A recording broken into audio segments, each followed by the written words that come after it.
बिस्मिल्लाहिर्रहमानिर्रहीम। अस्सलामु अलैकुम वरहमतुल्लाहि वबरकातुहू। खुशामदीद दोस्तों, मेरा नाम है मोहम्मद अली और मैं आपको सी लैंग्वेज सिखा रहा हूँ और ये ट्यूटोरियल नंबर 3 है। और आज हम एक बेसिक एडिशन सीखेंगे। हम एडिशन फॉर एग्जांपल हम इसके अंदर वेरिएबल्स कैसे यूज कर सकते हैं। वेरिएबल्स आप जानते होंगे इंशाल्लाह कि वेरिएबल्स क्या होते हैं। वेरिएबल्स एक कंटेनर होता है जिसके अंदर आप कोई भी वैल्यू पुट कर सकते हैं। बेसिकली ये वेरिएबल होता है।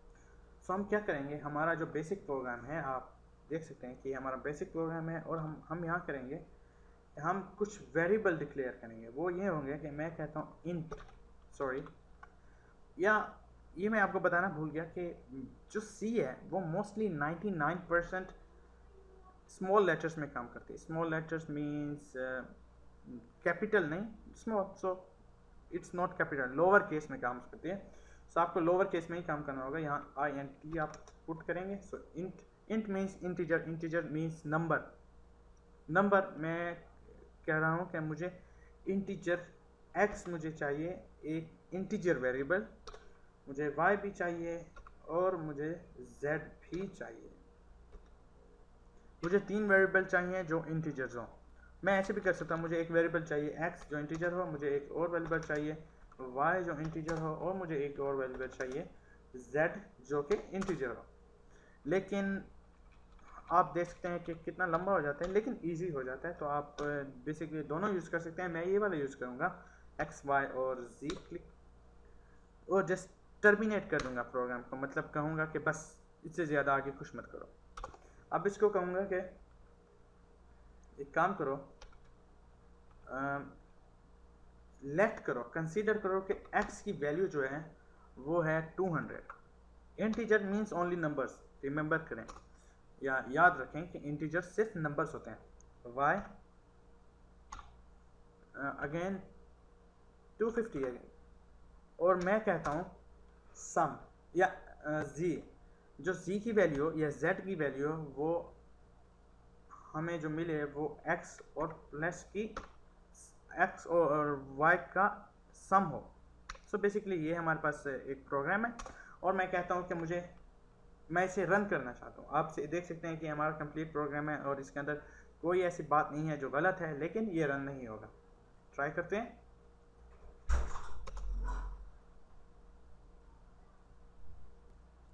ओके, आप यहाँ देख सकते हैं कि अगर हम इसको रन करें, फिर से मैं रन करता हूँ, तो आपके पास यहाँ कोई वैल्यू नहीं है।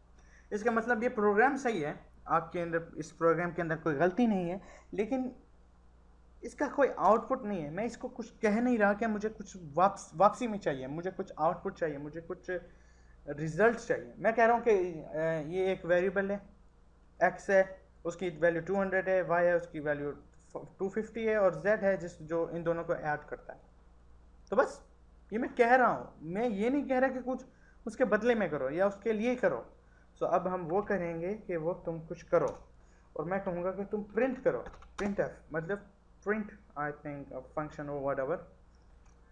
सो प्रिंट एफ से मैं यहाँ लिखूँगा, लेट मी थिंक, या sum is equal to z। आप इसका चेक करते हैं कि क्या ये स्टेटमेंट सही है। तो नहीं, मैंने z का वर्ड यूज़ किया है, ठीक है। मैंने बोला सम, कहा है कि सम लिखो और उसके बाद लिखो z। एनीथिंग, इसके अंदर जो कुछ भी आप लिखेंगे ना, जो कुछ भी, instead of right slash, I think left slash n या कुछ और चीज़ें हैं, उनके अलावा जो कुछ आप लिखेंगे ना, वो वैसे की वैसे प्रिंट हो जाएंगी या वैसे कि वैसा आउटपुट हो जाएगा।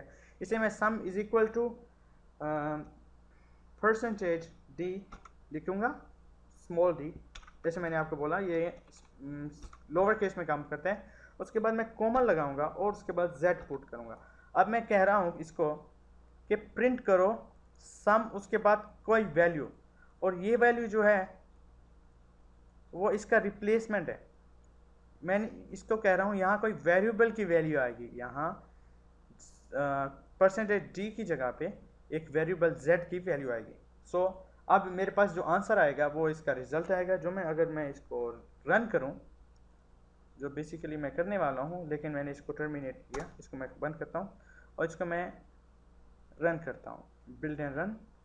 सो इसके बाद मुझे बोल रहा है, ये रिजल्ट दे रहा है कि मेरे पास जो आंसर है इन दोनों का वो है 450। सो ये बेसिकली है। अब मैं आपको ये बताना चाहता हूँ कि आप जो ये इंटीजर के नाम दे रहे हैं, ये नाम ऐसे ही हो सकते हैं, जस्ट कोई भी नाम नहीं। फॉर एग्जांपल मैं इसको नाम देता हूँ प्रिंट एफ, मेरे पास एक वेरिएबल है और स्कैन एफ मेरे पास एक वेरिएबल है, और लेट्स से वॉइड, जैसे आप देख सकते हैं वॉइड भी मेरे पास एक वेरिएबल है। अगर मैं यहाँ पे लिखूँ प्रिंट एफ और यहाँ पे लिखूँ स्कैन एफ और लास्ट में लिखूँ वॉइड।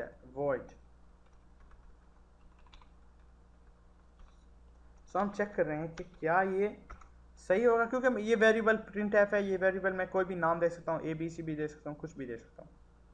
क्या मैं सही कर रहा हूँ? तो चेक करते हैं क्या मैं सही कर रहा हूँ। एक्स की वैल्यू है प्रिंट एफ और वाई की वैल्यू है स्कैन एफ, ओके, और हमारे पास जी की वैल्यू है वॉइड।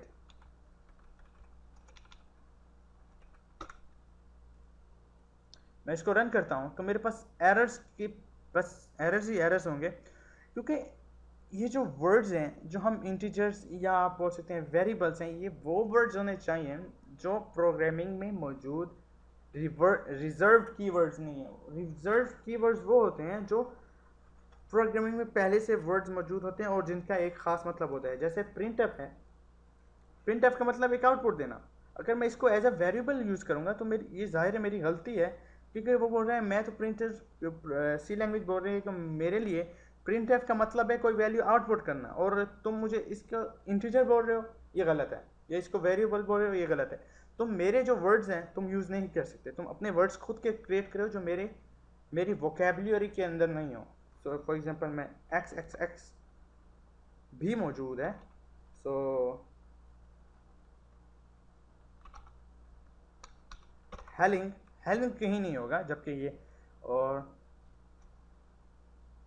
समिंग ये भी कहीं नहीं होगा आई थिंक, या होगा समिंग डबल जी लगा लेते हैं, और वॉइडर्स इसको मैं चेंज कर देता हूँ। सो इसको मैं कॉपी करके यहाँ यूज़ कर देता हूँ, समिंग को कॉपी करके यहाँ यूज़ कर देता हूँ, और वॉइडर्स को कॉपी करके यहाँ यूज़ करके फिर यहाँ भी यूज़ करना है मुझे, यहाँ भी पुट कर सकता हूँ, और सिर्फ फिर से हेलिंग, ओके, एंड समिंग।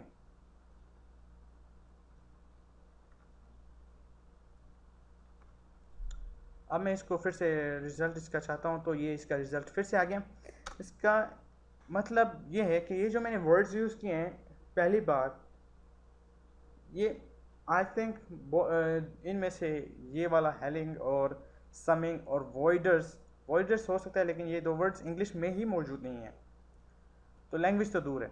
लेकिन कोई फॉर एग्जांपल हम ये समझ सकते हैं, हमारे ब्रेन इतना वर्क होना चाहिए। फॉर एग्जांपल कोई वर्ड है समथिंग, मुझे इस पर यकीन है कि ये यूज़ नहीं कर सकता, ये इसको इस वर्ड की ज़रूरत नहीं है, कोई ऐसे वर्ड्स या कोई ऐसा नाम जिसकी सी को ज़रूरत नहीं है, या आप सोच सकते हैं कि ये सी के अंदर कोई रिजर्व्ड कीवर्ड नहीं है, तब आप उनको यूज़ कर सकते हैं। लेकिन इस केस में मैं इसको हेलिंग ही यूज़ करूँगा। और ओके, ये है हमारा रिज़ल्ट। इंशाल्लाह अगले ट्यूटोरियल में, अगर इंशाल्लाह मैं इन ट्यूटोरियल्स को जल्द अज जल्द ख़त्म करूँगा। सिर्फ मेरा इन ट्यूटोरियल्स का मतलब ये है कि मैं आपको सिर्फ एक बेसिक स्ट्रक्चर सिखाना चाहता हूँ, ताकि आप वहाँ से एडवांस्ड सीख सकें।